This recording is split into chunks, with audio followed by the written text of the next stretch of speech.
Enquanto o mundo desaba ao redor, elas permanecem ali, serenas, calmas, quase inabaláveis. Diante do caos não correm, diante da tragédia não imploram.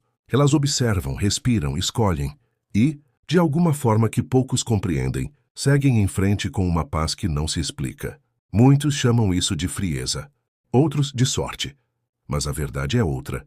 Essas pessoas sabem algo que a maioria não sabe. Ou talvez até saibam, mas esqueceram. Existe um princípio oculto sobre as reações humanas. Um fio invisível que separa os que se afogam no turbilhão dos que conseguem caminhar sobre ele. Não é mágica, é consciência. E essa consciência começa com uma única pergunta. O que, de tudo isso, está realmente sob meu controle? A maioria nunca para pensar nisso. Vivemos em um ritmo acelerado, tentando resolver tudo, carregar tudo, controlar tudo. Queremos a aprovação dos outros, o reconhecimento no trabalho, o tempo a nosso favor, a vida do jeito que idealizamos. Mas quando o inevitável acontece, uma perda, uma frustração, um não da vida, somos esmagados pelo peso do que nunca foi nosso para segurar. E é aí que entra a antiga sabedoria dos estoicos. Uma filosofia que não promete milagres, mas oferece algo ainda mais raro: lucidez. Neste vídeo, vamos explorar essa lucidez. Vamos entender como a dicotomia do controle, ensinada por Epicteto há quase 2000 anos, pode transformar completamente a forma como você vive, sente e reage ao que acontece ao seu redor. Talvez, ao final, você descubra que o caos não é o inimigo, mas sim a ilusão de que você deveria controlá-lo. No silêncio da razão, damos voz à filosofia, ao estoicismo e à reflexão profunda, com roteiros intensos e visuais marcantes. Cada capítulo é um convite ao autodomínio, à lucidez e à força interior. Inscreva-se agora para receber reflexões que cortam o barulho e tocam a alma. Curta o vídeo se ele te fez pensar. Comente o que mais ressoou com você. Compartilhe com alguém que precisa ouvir isso hoje. Capítulo 1. O que você tenta controlar está te controlando. Existe uma tensão invisível que move o comportamento humano. O desejo de controlar. Tentamos controlar as palavras das pessoas, seus sentimentos, suas reações. Tentamos controlar o tempo e o futuro e os resultados. Vivemos nesse esforço constante e exaustivo, como se a realidade estivesse em nossas mãos e bastasse mais esforço, mais atenção, mais planejamento, para que tudo acontecesse exatamente como queremos. Mas a verdade é cruel e libertadora ao mesmo tempo. A maior parte do que acontece na vida não está nas suas mãos. A opinião dos outros, as circunstâncias externas, a sorte ou o azar, o nascimento ou a morte, tudo isso acontece com ou sem a sua permissão. E por mais que você lute contra isso, o mundo continuará girando fora do seu controle. É aí que começa o sofrimento. Quando você investe energia tentando moldar o incontrolável, se frustra. E não importa o quanto tente, vai se frustrar de novo e de novo. Epicteto, ao falar da dicotomia do controle, não estava propondo uma fuga da vida, mas um reencontro com a realidade.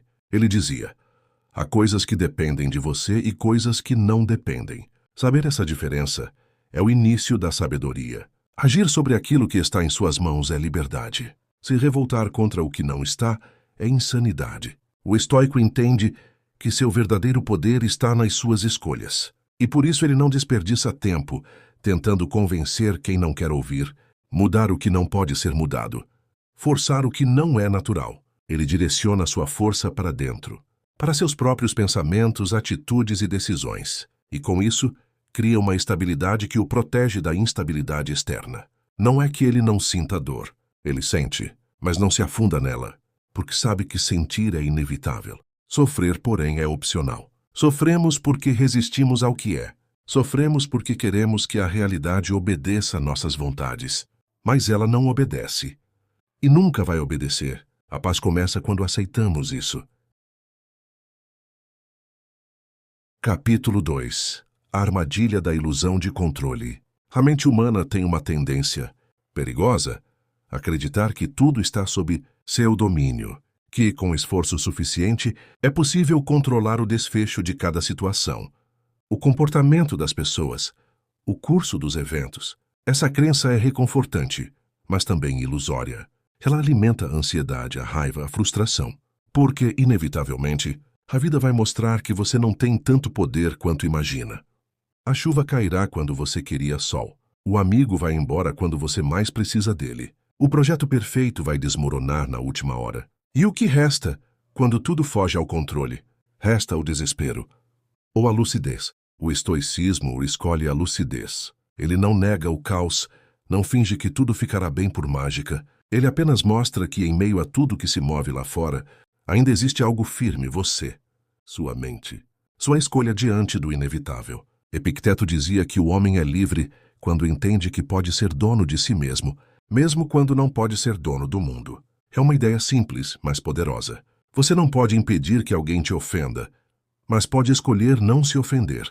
Você não pode impedir a chegada de uma má notícia, mas pode decidir como vai reagir a ela. E essa escolha é tudo. É ela que define se você será arrastado pelas marés ou se aprenderá a navegar. A maioria das pessoas vive como folhas ao vento, levadas por tudo, vítimas de tudo, dependentes do que acontece para só então decidir como se sentem. Mas o estoico vira essa equação. Ele sente primeiro por dentro e só depois reage por fora. Ele observa os fatos e se pergunta: isso está sob meu controle? Se sim, age. Se não, solta. E ao soltar, se liberta, porque não há prisão mais cruel do que tentar controlar o que nunca obedeceu a ninguém. Pense em quanto tempo da sua vida foi desperdiçado tentando ser aceito, tentando evitar julgamentos, tentando fazer tudo dar certo para nunca se frustrar. E pense agora em como seria viver com leveza, agindo com clareza, sem carregar o peso do mundo nas costas. Isso não é indiferença, é consciência. A consciência de que a paz não vem de conquistar tudo, mas de não depender de nada para estar em paz. Quando você compreende que tudo fora de você é instável, deixa de se apoiar em muletas frágeis e começa a construir sua estabilidade por dentro. Essa é a verdadeira fortaleza, invisível mas inabalável. E ela começa com um gesto silencioso, mas decisivo: abrir mão do controle sobre o que nunca foi seu. Capítulo 3. A raiz do sofrimento humano. O sofrimento raramente nasce dos fatos. Ele nasce da resistência, da negação da realidade, de olhar para o que é e desejar que fosse diferente. Isso não é aceitar passivamente tudo o que acontece, mas reconhecer que certas coisas simplesmente são, independentemente do que você sente a respeito.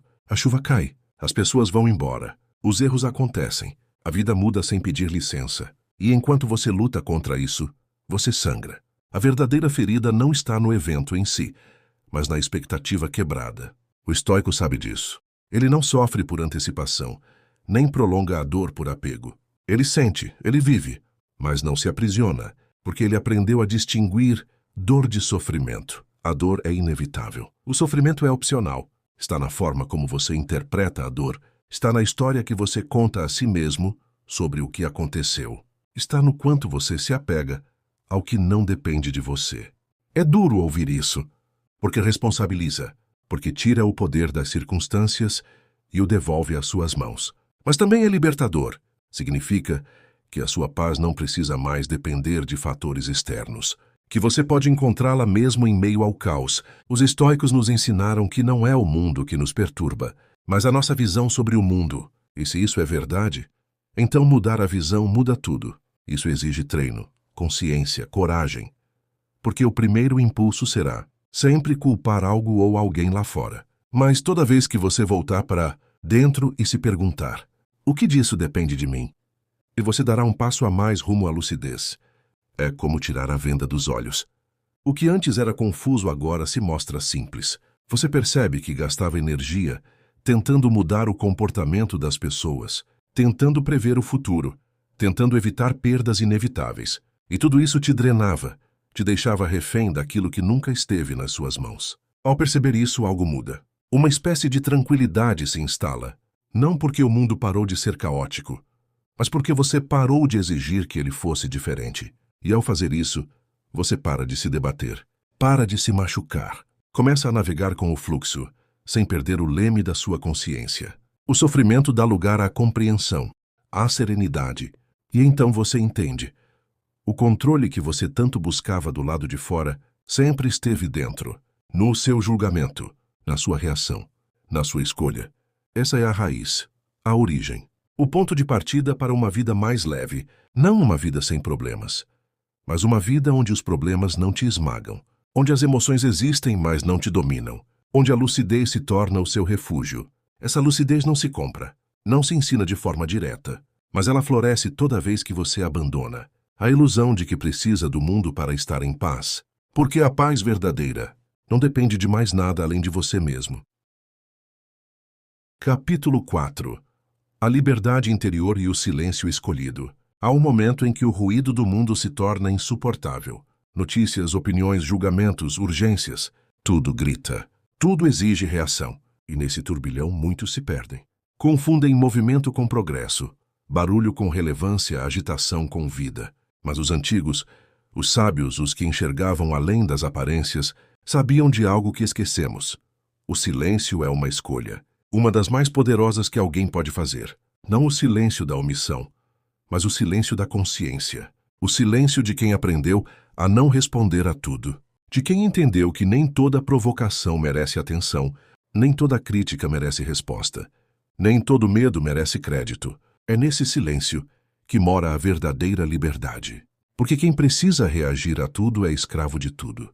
Quem se ofende facilmente vive sob o comando dos outros. Quem depende de aprovação se desconstrói para caber em moldes alheios. O estoico caminha na direção contrária. Ele se retira não por fraqueza, mas por força. Ele se cala não por submissão, mas por escolha. Ele observa o caos e, em vez de ser engolido, se ancora. E essa âncora é interna. É feita de discernimento, autocontrole, clareza. Virtudes que não são visíveis a olho nu, mas que sustentam toda uma existência. Porque o verdadeiro poder não está em conquistar o mundo, mas em não ser conquistado por ele. Não é o domínio sobre os outros que liberta, mas o domínio sobre si mesmo. E essa é uma lição que só se aprende na prática, na dor, na queda, na repetição, até que se torne natureza. Até que, diante do mesmo velho caos, você responda de uma forma nova, mais serena, mais lúcida, mais sua. A liberdade interior começa assim, com pequenas escolhas feitas no silêncio. Escolher respirar antes de reagir. Escolher refletir antes de julgar. Escolher agir com base em princípios, não em impulsos. E, principalmente, escolher o que merece ou não merecer sua energia. No fim, tudo se resume à atenção. Onde você coloca sua atenção, ali estará sua vida. E se sua atenção vive voltada para o que não depende de você, então sua vida será instável, ansiosa, cheia de frustrações. Mas se você volta o olhar para dentro, para o que você sente, pensa e escolhe, então começa a existir um chão firme sob seus pés. Não importa o que o mundo diga, faça ou traga, você estará ali, inteiro, presente, silencioso. Não como quem desistiu, mas como quem finalmente entendeu. Porque a sabedoria antiga não grita, ela sussurra. E quem aprende a escutar o sussurro não se perde mais no barulho. O caos vai continuar lá fora, mas dentro, você pode escolher silêncio.